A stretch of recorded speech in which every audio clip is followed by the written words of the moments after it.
Assalamualaikum warahmatullahi wabarakatuh. Alhamdulillah, Allahumma sholli wa sallim ala Muhammad Rasulillah. Apa kabar adik-adik sekalian? Semoga dalam keadaan sehat dimanapun adik-adik berada. Semoga kita semua selalu diberikan Allah semangat untuk belajar, untuk menuntut ilmu sebagai kader walimin. Semoga nanti menjadi anak panah Muhammadi. Pada kesempatan yang berbahagia ini kita akan pergi ke Yunani.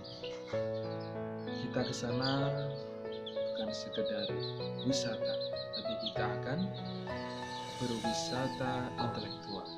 Kita akan bertemu dengan Pythagoras.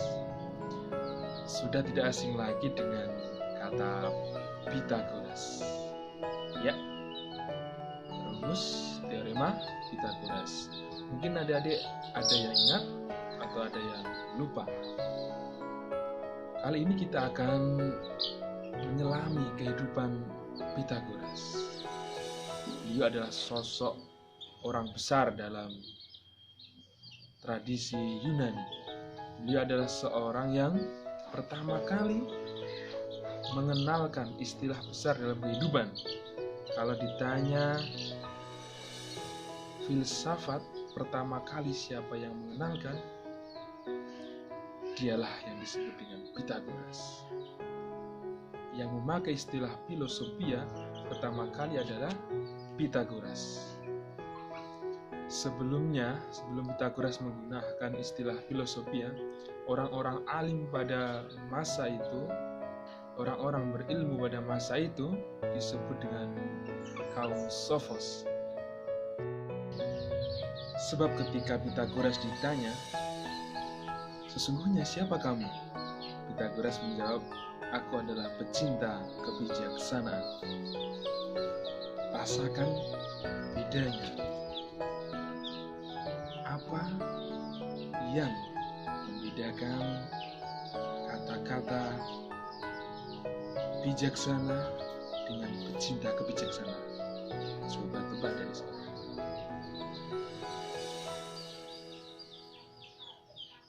Sudah?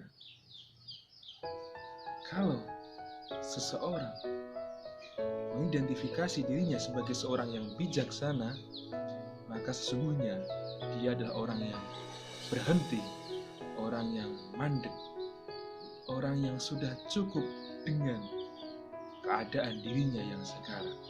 Tetapi ketika seorang mengidentifikasi dirinya sebagai pecinta kebijaksanaan, maka dia belum puas dengan dirinya. Dia berusaha mencari kebijaksanaan. Sebab orang yang mengidentifikasi dirinya sebagai pecinta kebijaksanaan, maka dia akan haus dengan kebijaksanaan. Dia menginginkan dirinya mendapat kebijaksanaan baru karena dia mencintai kebijaksanaan. Hidupnya dipersembahkan untuk kebijaksanaan. Karena orang yang mencintai sesuatu, maka dia akan mempersembahkan hidupnya untuk sesuatu. Dalam keluarga, Pythagoras adalah anak orang yang berada, anak seorang pedagang permata. Secara hidup, tentu dia hidup dalam keadaan yang difasilitasi. Pada masa itu, pendeta di Gul Delphi sudah meramalkan ketika ayah Pythagoras bertandang ke Gul Delphi, dipanggil oleh seorang pendeta dan diberitahu, "Hai, istrimu akan melahirkan seorang anak yang mempunyai pengaruh besar di Yunani, bahkan di dunia." Benarlah, seorang anak lahir dan diberi nama Pythagoras oleh ayahnya. Pythagoras adalah seorang yang pembelajar. Hampir seluruh orang pintar di Yunani pernah dia datangi Pythagoras pernah belajar langsung kepada Thales, pada muridnya Thales. Bahkan dia pernah privat langsung kepada Thales, belajar matematika. Pythagoras juga pernah bertandang ke Mesir, menyaksikan perang antara Mesir dengan Persia.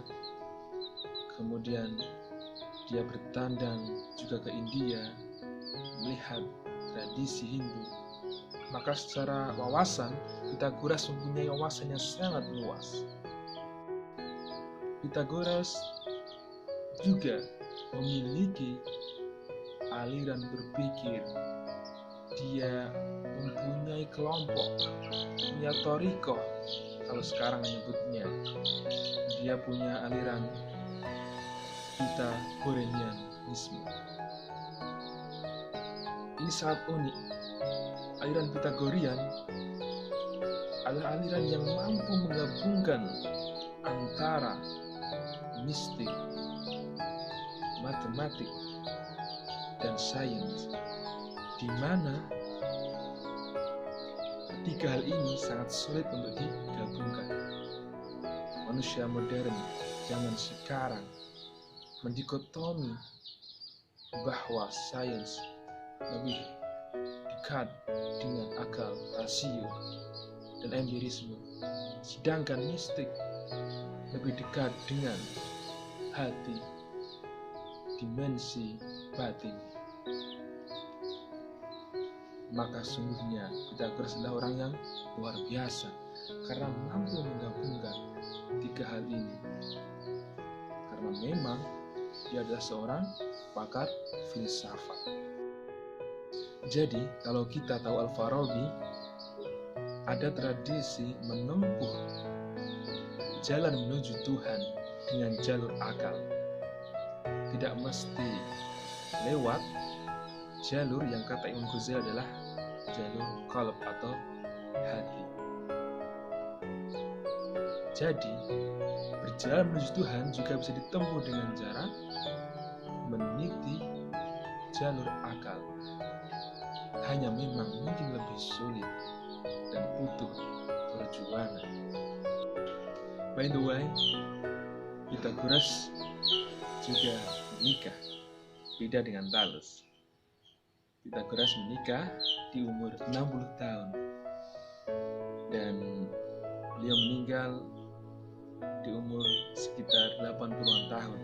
Maka dia menikmati kehidupan berumah tangga sekitar 20 tahun. Dari pernikahannya, dia memiliki 7 orang anak. Luar biasa bukan?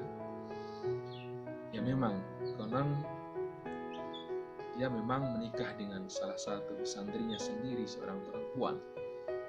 Wajar seorang yang berilmu tinggi, punya kapasitas, disegani banyak orang, dan banyak yang mengidolakan. Dia pilih salah satu.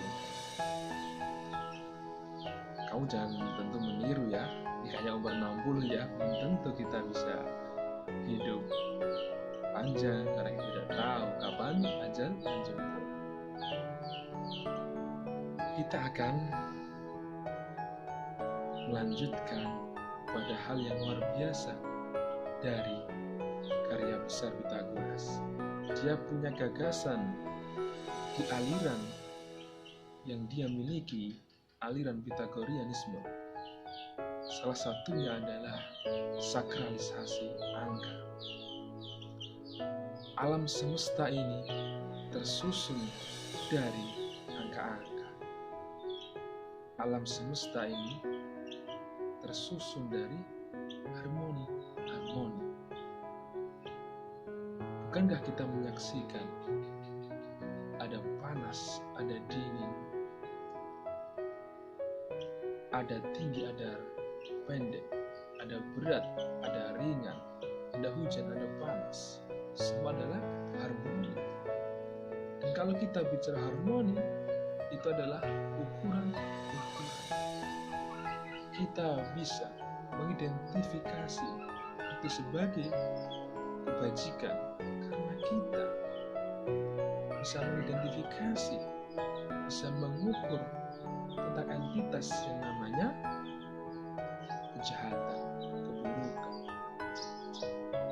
Maka sungguhnya alam semesta ini tersusun dari harmoni-harmoni. Dan harmoni-harmoni itu adalah angka-angka. Bahkan kalau kita pernah belajar filsafat matematika, filsafat angka, segala entitas angka yang kita temui mulai dari 2, 3, 4, 5 dimulai dari angka 1. 2 adalah 1 tambah 1, 3 adalah 2 tambah 1, 4 adalah 3 tambah 1, dan seterusnya sampai ke tak berhingga. Semua dimulai dari al-wahid, dimulai dari 1. Maka semesta ini tentu ada yang mengawali. Semesta ini ada yang menjadikannya ada sebelum segalanya ada. Sebelum kata-kata ada itu ada, sudah ada yang menciptakan ada, yaitu satu, al-wahid. Siapa itu al-wahid? Adalah Allah Subhanahu wa Ta'ala. Maka semesta yang besar ini adalah cermin dari keberadaan Allah Subhanahu wa Ta'ala. Maka sesungguhnya harmoni-harmoni di alam semesta ini adalah perbandingan-perbandingan. Dan kalau bahasa agama itu disebut dengan sunnatullah. Kalau dalam fisik manusia ada yang cacat, dia disebut dengan sakit. Kalau harmoni dalam diri manusia ada yang cacat secara fisik, biasa disebut dengan sakit. Kalau alam berarti kerusakan. Maka hakikat alam semesta ini adalah numbers, angka-angka. Dan Allah menciptakan keseimbangan, perbandingan. Semua ini dengan penuh kesempurnaan. Semua tersusun dari angka-angka dan akurasi oleh Sang Maha Pencipta. Yang berikutnya, makna sakralitas angka adalah di dunia ini semuanya tidak ada yang tidak bisa dikenai dengan angka. Kita lihat laptop, kita akan melihat panjang, ketipisan, ketebalan, kecepatan prosesornya. Kita lihat orang, kita lihat tingginya, lebar badannya, kita lihat orang sukses. Kita mengukur, ingin tahu kekayaannya, kita ingin tahu prestasi-prestasinya, capaian-capaiannya. Semua yang ada di semesta ini adalah cermin dari angka-angka. Semua yang ada di semesta ini dapat dikenai angka-angka. Maka kalau kita kembalikan ke hakikat kehidupan ini, semesta ini adalah numbers, the universe. Semua berada dalam perbandingan dan keteraturan kesempurnaan ciptaan Allah Subhanahu wa Ta'ala. Semoga adik sekalian terpantik untuk mencintai matematika. Sampai jumpa adik sekalian dalam keadaan yang lebih baik. Semoga Allah senantiasa berikan kita taufik dan hidayah sehingga kita mampu hidup lebih berkualitas, hidup yang bertumbuh, hidup